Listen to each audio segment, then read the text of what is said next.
Hi guys, I welcome you all to Learn with Diamond Door. I hope that you all are well. As you know that we are covering the whole syllabus of Business Studies class 12th and we have already completed chapter 1 and chapter 2 with all the concepts and case study. Hope you like it. Right, and now we are the chapter 3 that is business environment और उससे related we cover 2 to 3 topics and अभी आज की video के अंदर we are going to discuss the importance of business environment. ठीक है, इससे पिछली जो क्लास में था उसमें हम लोगों ने इंट्रोडक्शन समझा था बिजनेस एनवायरनमेंट के बारे में, राइट। उसके फीचर्स समझे थे डिटेल्ड के अंदर।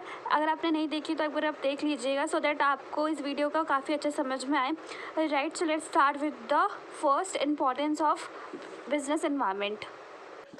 It enables the firm to identify the opportunities and getting the first mover advantage। अब मैं आपको बताती हूँ कि यहाँ पे अपॉर्चुनिटी बोला गया है कि अवसर, ठीक है। इसके अंदर क्या है, क्योंकि बिजनेस एनवायरनमेंट है, बाहर के एनवायरनमेंट से क्या क्या अपॉर्चुनिटी मिलती है ये सिर्फ बिजनेस एनवायरनमेंट को एनालाइज करके ही पता लग सकता है। तो इसलिए बिजनेस एनवायरनमेंट हमारे लिए बहुत अच्छा है, ठीक है। और फर्स्ट मूवर एडवांटेज, जैसे कि आपने मारुति सुजुकी गाड़ी के बारे में सुना होगा, तो सबसे पहली जो 4 व्हीलर कार जो थी ना वो उसी कंपनी की आई थी और उसकी वजह से उन कंपनी को बहुत प्रॉफिट हुआ। तो जो भी कंपनी फर्स्ट मूवर मतलब फर्स्ट मूव लेती है, कोई भी प्रोडक्ट जो बनाती है फर्स्ट टाइम, अगर मैं फ़ोन की बात करती हूँ तो जिस भी कंपनी ने फर्स्ट टाइम बनाया था, ठीक है, as far as I remember Nokia याद आ रहा है, तो उनका बहुत बहुत बहुत सेल हुआ था, ठीक है। तो वही वो बता रहा है कि बिजनेस एनवायरनमेंट को एनालाइज करके you are having a good knowledge about the opportunity that are upcoming in future. तो इसमें लिखा हुआ है that the environment provide a numerous opportunity for the business success। Opportunity refers to positive external trend or the changes that will help a firm to improve its performance, right। तो इसमें क्या बोले, external trend जो positive है और external, ये आपका की पॉइंट है, ये कई बार केस स्टडी के अंदर पूछ लेते हैं। That is the positive external trend, ये से मार्क कर लीजिए। दैट मीन्स अपॉर्चुनिटी की बात हो रही है, राइट, जो हेल्प करता है improvement of the performance. Early identification of the opportunities help an enterprise to be the first to exploit them, right, instead of losing them to the competitors. जैसे कि इसमें मारुति उद्योग का एग्जांपल दे रखा है, ऐसे आपको बहुत सारी कंपनीज मिलेंगी जो फर्स्ट प्रोडक्ट लेकर आई थी और उन्हें काफ़ी ज़्यादा बेनिफिट, काफ़ी ज़्यादा सराहना में मिली थी।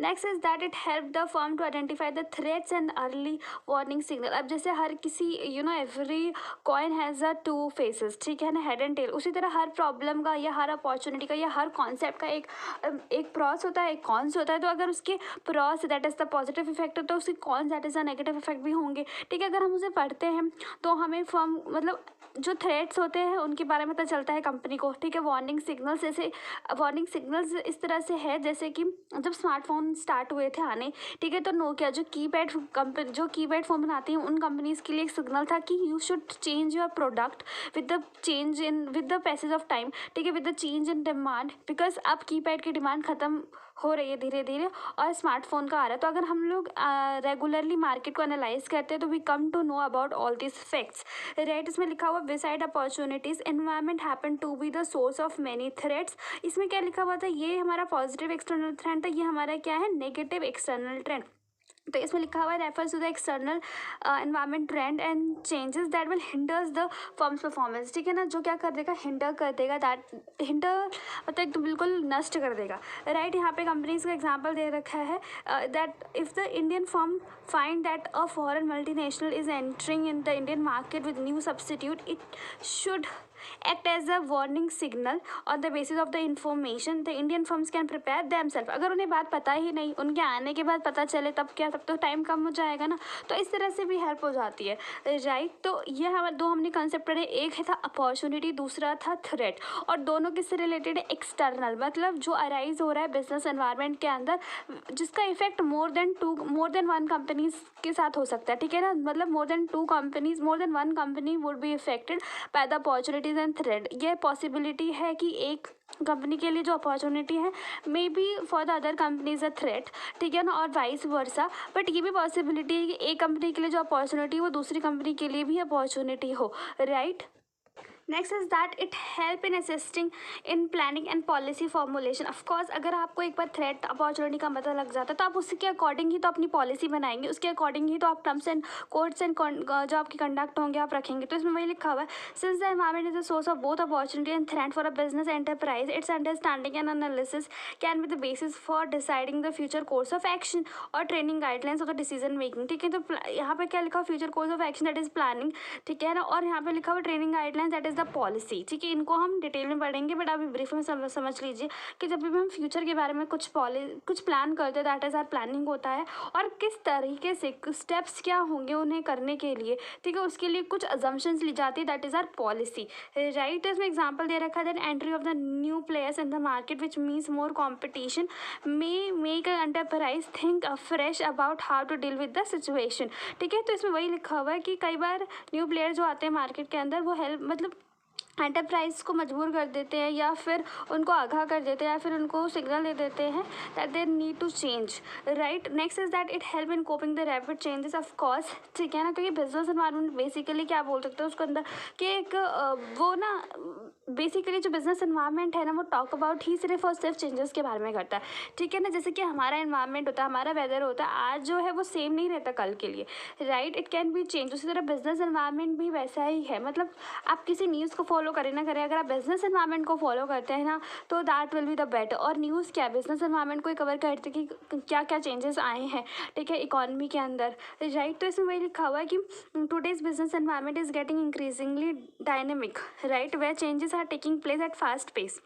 ऑफकोर्स डायनेमिज्म तो बहुत ज़्यादा हो रखा है, बिकॉज हर प्रॉब्लम का जो सोल्यूशन निकालने के लिए बहुत लोग बैठे हैं। ठीक है ना, मतलब यहाँ पे कह सकते हैं कि पहले के समय में जो एंटरप्रेन्योर कॉन्सेप्ट था वो कुछ लोगों को पता था, वो भी जो मतलब बाहर पढ़ने जाते थे।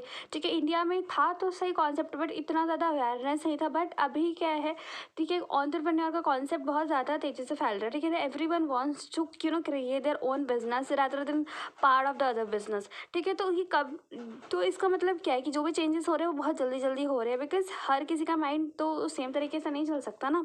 तो इसमें वही लिखा हुआ that turbulent market condition, less brand loyalty, division subdivisions of market, more demand customers, rapid changes in technology, intense global competition are just a few of the images used to describe today's business environment, right। तो इसमें वही लिखा हुआ कि मतलब एक company को अगर आपको चेंजेस से कोप अप करना है बहुत जल्दी जल्दी, तो you need to follow the business environment, right. क्योंकि ऐसे इन्होंने दे रखा, क्योंकि लेस ब्रांड लॉयल्टी के एक रीजन हो सकते हैं डिवीजन, सब डिवीजन्स, मोर डिमांडिंग कस्टमर। इन सबको जानने के लिए हमको बिजनेस एनवायरनमेंट को फॉलो करना बहुत ज़्यादा ज़रूरी है। Next is that it help in tapping the useful resources, yes. ठीक है, अगर आप बिजनेस एनवायरनमेंट को फॉलो कर रहे हैं, न्यूज़ को फॉलो कर रहे हैं, अब अगर अपनी अपॉर्चुनिटी थ्रेट को पता कर चुके हैं, ठीक है, कोप अप कर चुके हैं चेंजेस के साथ, तो फिर क्या होता है कि आपको यूजफुल रिसोर्सेज भी तो मिलने के चांसेस है ना। अगर आप प्रॉब्लम ढूंढ रहे हैं, ठीक है, तो फिर सोल्यूशन भी वही है। एंड अगर आप जितना जल्दी करते हैं तो आपको उतना जल्दी आपको रिसोर्सेज मिलने के चांसेस रहते हैं। तो इसमें वही लिखा हुआ that a business enterprise assembles various resource called input like finance, machine, raw material. ठीक है, आपको पता चल गया कि कोई दूसरी कंपनी इधर आने वाली है, ठीक है, तो आप उसी तरीके से अपने रॉ मटेरियल्स, मशीन्स, फाइनेंस को अरेंज करेंगे। ठीक है, power, work, labour, formats, environment including financial, government and supplier, उनकी भी हेल्प ले लेंगे। In return the business enterprise supplies the environment with its output such as good and service for the customer, pay out of the taxes to government, return on the financial investment on to the investors and so on. Thus, the business environment help in tapping the resources that it needs so that it can convert those resources into the output and that the business environment desire। ठीक है, तो environment को पढ़ के आप environment की demand के according output बनाते हैं। ठीक है, और उसके लिए आपको क्या क्या इनपुट चाहिए होते हैं, ठीक है, that also help the business, right. और next is that it help in improving the performance. जब इतने सारे पॉजिटिव थिंक हो रहे हैं, आपको अपनी अपॉर्चुनिटी पता चल गया, आपको अपने थ्रेट्स पता चल गए, राइट, आपने रिसोर्सेज ले लिया, आप कोप अप करके चेंजेस से, ठीक है ना, प्लानिंग हो गई, आपकी फॉर्मुलेशन हो गई, तो इस अगर सब कुछ राइट टाइम पे हो रहा है तो ऑफकोर्स है ना कि जो कंपनी का परफॉर्मेंस है वो भी इम्प्रूव होगा। तो the enterprise at continuously monitor their environment, adopt suitable business practices, can not only improve their present performance but also continue to succeed in the market for the longer period of course. ठीक है ना, क्योंकि ये सब कुछ जो हो रहा है, जो भी चेंजेस आ, जैसे आप पता चल गया होगा कि जो अपॉर्चुनिटी और थ्रेट है तो अकॉर्डिंग टू द इकोनॉमिक आया है, ठीक है, तो ऑफकोर्स ये मतलब थोड़े लंबे समय तक ही चलेगा, राइट. सो ये जो सारे थे हमारे इंपॉर्टेंस थे बिजनेस एनवायरनमेंट के, right. If you have any doubt then to comment below and do like share subscribe. I am very thankful to you. Bye bye guys, take care.